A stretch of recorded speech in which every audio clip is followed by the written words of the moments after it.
మర్యాదకు కారణం. ఒక గ్రామంలో కరువు రానున్న సూచనలు కలిగాయి.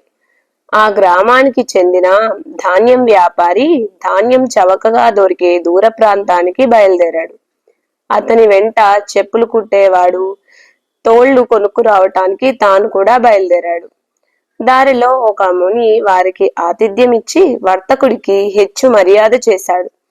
వాళ్ళు తమకు కావలసిన ధాన్యము, తోళ్లు కొనుక్కుని గ్రామానికి తిరిగి వచ్చేటప్పుడు ఆ ముని వారికి ఆతిథ్యమిచ్చి ఈసారి చెప్పులు కుట్టేవాడికి హెచ్చుగా మర్యాద చేశాడు.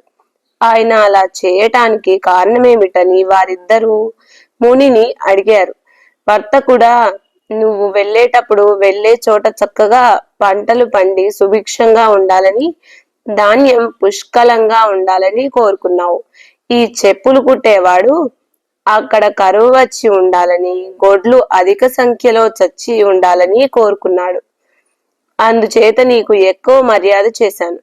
తిరిగి వచ్చేటప్పుడు మీ గ్రామంలో కరువు వచ్చి ఉండాలని, ధాన్యానికి మంచి గిరాకీ రావాలని కోరావు.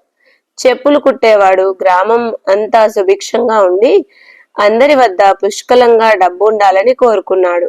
అందుచేత అతడికి ఎక్కువ మర్యాద చేశాను అని ముని చెప్పారు.